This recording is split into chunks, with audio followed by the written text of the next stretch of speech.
And I'm like, where were the tears when a little 13-year-old girl Absolutely. was brutalized and murdered, and all these other Americans murdered and raped and victims of violent crime? Where were the tears then? It's a great point, Sean. And there's something very deranged in the mind of the far left in this country, where I really do think that they feel more of a sense of compassion for illegal aliens who have no right to be in this country than they do their fellow citizens. And that really has to change. And you know, when Selena Gomez had her viral moment, and of course there were a lot of other celebrities who weighed in, I had people sending me photos of little kids, sometimes kids the same age as my little children. We've got, of course, a 7-year-old, a 4-year-old, and a 3-year-old. It was a great scene, by the way, when Thank you. your son's playing with your hair. Yeah, we'll get to that. But you know, kids similar age to my children who were murdered by criminal aliens in the United States of America. And as an American leader, but also just as an American citizen, your compassion belongs first to your fellow citizens. It doesn't mean you hate people from outside of your own borders, but there's this old school, and I think it's a very Christian concept, by the way, that you love your family, and then you love your neighbor, and then you love your community, and then you love your fellow citizens in your own country, and then after that, you can focus and prioritize the rest of the world. A lot of the far left has completely inverted that. They seem to hate the citizens of their own country and care more about people outside their own borders. That is no way to run a society. And I think the profound difference that Donald Trump brings to the leadership of this country is the simple concept, America first. It doesn't mean you hate anybody else. It means that you have leadership, and President Trump has been very clear about this, that puts the interests of American citizens first.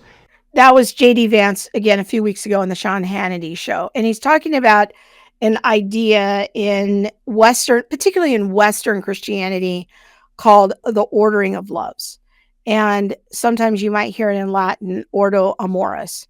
And this clip kind of broke Christian Twitter a few weeks ago. They're like, what is this strange concept? I've never heard of this before. Okay.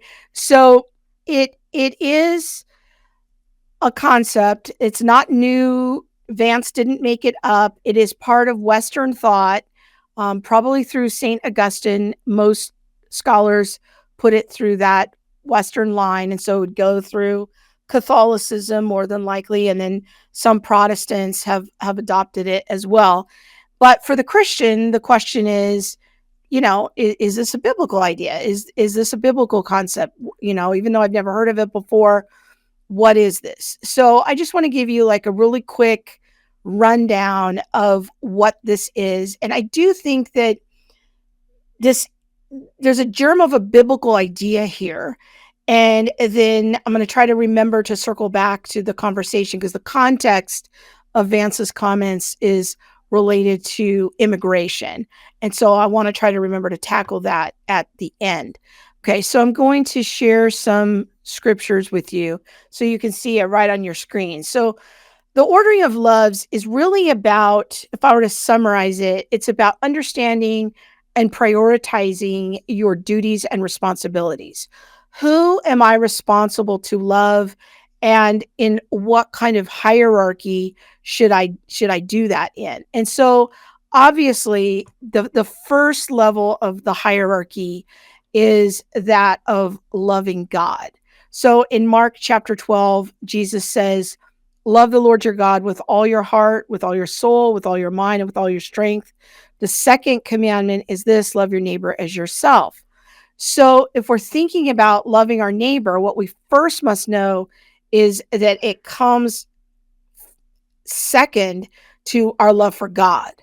Our love for God is the first priority. It is the highest love that we have. Jesus also said this in Matthew's gospel, adding a little bit more to that teaching in Matthew 12. While Jesus was still talking to the crowd, his mother and brothers stood outside wanting to speak to him. Someone told him, your mother and brothers are outside wanting to speak to you. He replied to him, who is my mother and who are my brothers? Pointing to his disciples, he said, here are my mothers and brothers. For whoever does the will of my Father in heaven is my brother and sister and mother. And so what Jesus is talking about here is there's a certain loyalty that we ought to have, is that First, we love God, and then we have an ordering of loves toward our neighbor and who are our closest neighbors. Well, in this context, in Matthew 12, some of our closest neighbors are our spiritual family, which we're going to get to more about that in just a minute. But our first love is that of God, is loving God first, and then our neighbors come after that. Secondly, I have a duty to love my husband. If you're a guy, love your wife. It says in Exodus chapter 20, that you should not commit adultery. So I love my husband first. I don't love other people's husbands in the same way that I love my own. I have a particular kind of love, eros love in Greek, for my husband. I might have some sort of friendship love for other men, but they're not the same. And my duty, my highest priority and responsibility is to love my husband first. So there's sort of God first, then my husband, he ought to be the first person that I am the closest to. And then I also have a duty to love my children and other people in my family. For example, it says this in 1 Timothy chapter 5, verse 8. It says, anyone who does not provide for their relatives, especially for their own household, has denied the faith and is worse than an unbeliever. So from a Christian perspective, we have a duty and a responsibility to love our family before we love other people's families. We have to have an order or a priority. And if you do not love your family properly, if you do not provide for the needs of your children, you are living like a pagan. That's what Jesus is saying there. That's what the Apostle Paul is saying, is that you're living like a pagan. That's how pagans live their lives. Christians ought to be different.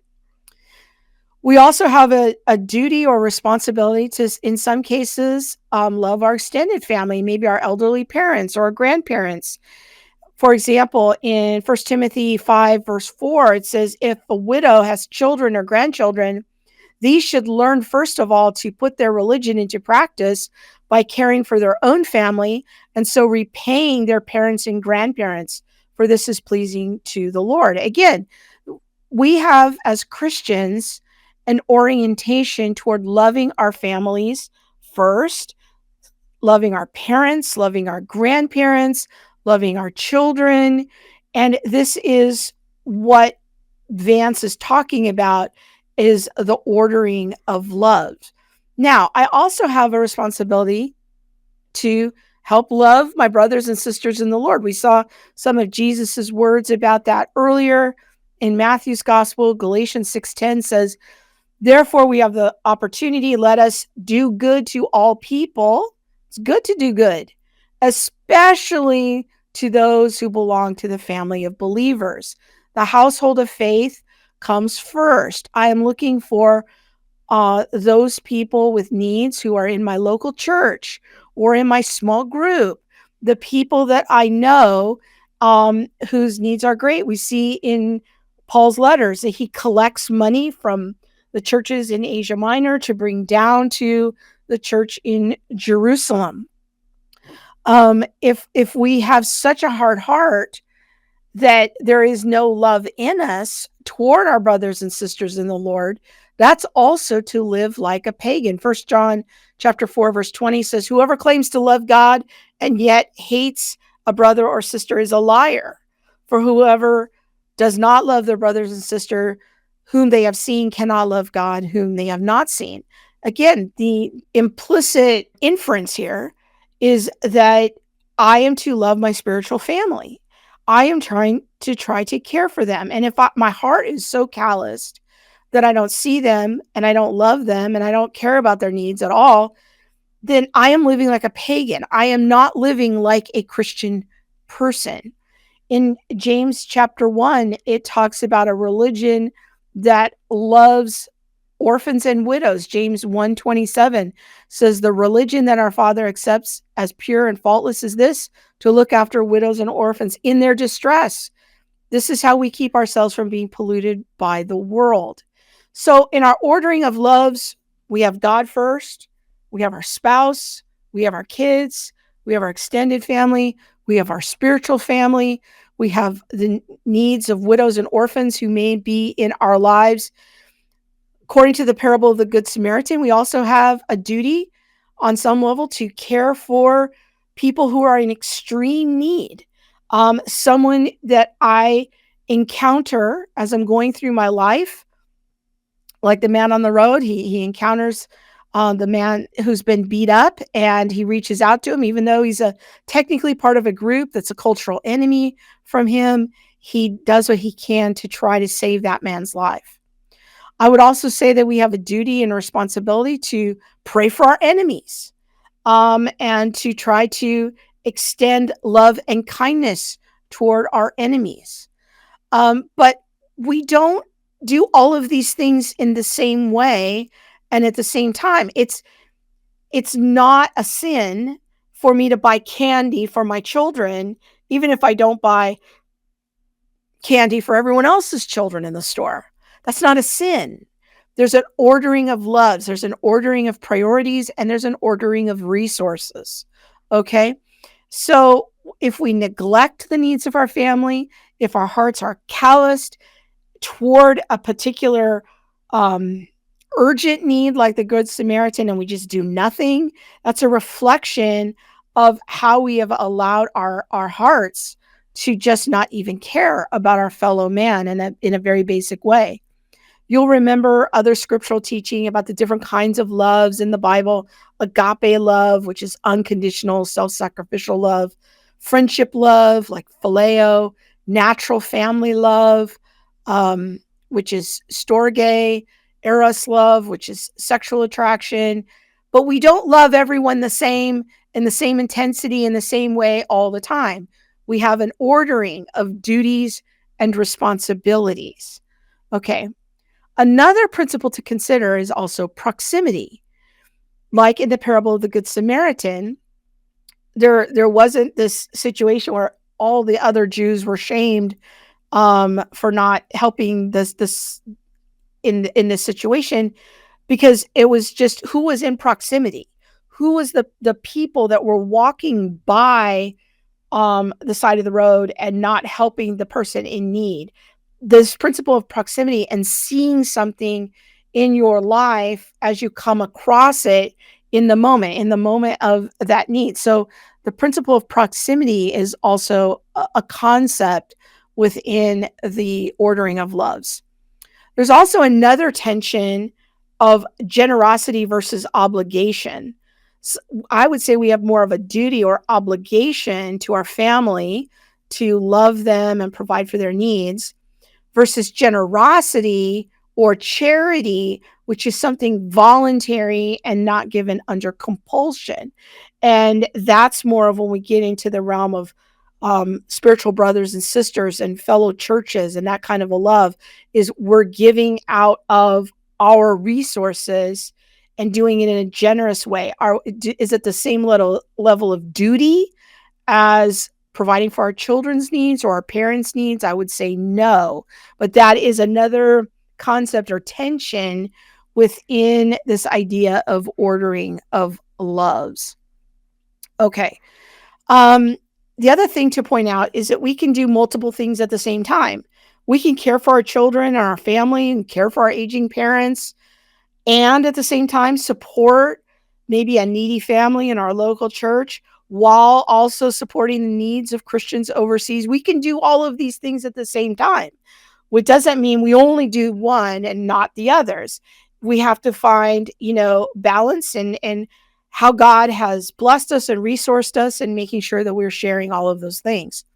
So how does this apply now to Vice President Vance's conversation about immigration? Well, he's taking this concept of the ordering of loves and then applying it, kind of expanding it from my personal life and my personal interactions to a broad principle of virtue at the governmental level, at the state level, and saying, look, we can have a natural love and affection for our own country, taking care of our country first, like I put on my kids' oxygen mask first in case of emergency on an airplane, that is a broad principle of virtue that I can apply to saying it's not a sin, it's not unjust to want to care for our countrymen first and to have orderly borders. And we can't love everyone in the same way, at the same level of resourcing all over the globe. And that it's not unjust to have a preference or a natural love for our own country first. That's how he's trying to apply it. Now, I'll leave it to you to think about that and weigh that out as to whether or not he can even make that leap in applying that principle at the national level. That's something I'm still thinking through, but I just wanted to kind of explain what was behind all of that and how he arrived at that conclusion. Okay.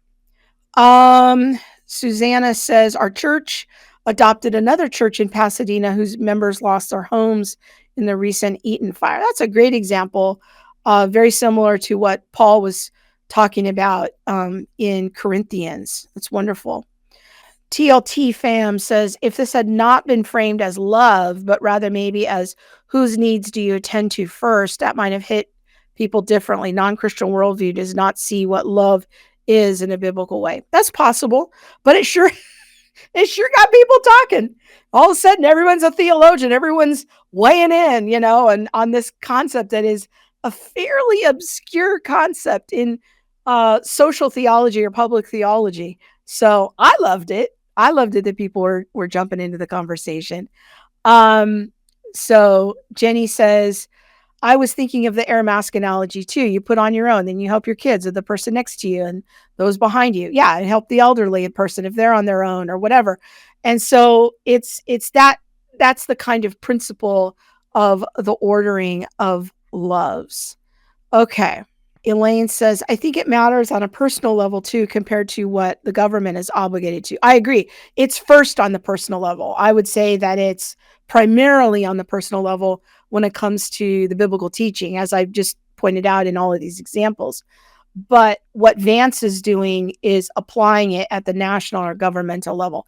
I'm still wrestling through whether that's a legitimate extension of the principle. I think it is intuitively, but I'm still thinking that through. Okay. All right, friends. I hope this has been a helpful conversation. We did a lot. We did a lot today. We had microphone problems. We had all kind of shenanigans, but I still hope that you found value in the conversation.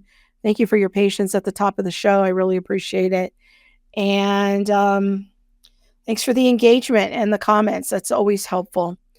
I hope you will share the show and talk to other people about it. That's why we have these conversations. It's not just for us to talk to you, but to help equip you to be able to talk to other people when these topics come up. You can weigh in and have a thoughtful conversation when someone who's maybe not on social media or not on YouTube and they don't know about these things, or they have a question, or you might be able to bring up a point of engagement. That's what learning is all about. It's not always about, trying to talk about things that we're going to agree with. Sometimes we're going to talk on here about things that we don't agree with. And why do we do that? Because we want you to share the gospel with people, and we want you to be informed about what's happening so that you can maybe make a connection to something in the Christian worldview as you're in your everyday life and conversations. Thank you so much for watching. Thank you for your support and making this program possible. And Monique, God willing, will be back next week. And she is in London right now and will hopefully be flying home on Friday. So we'll be glad to have her back. All right, everyone. Thanks so much. Bye-bye.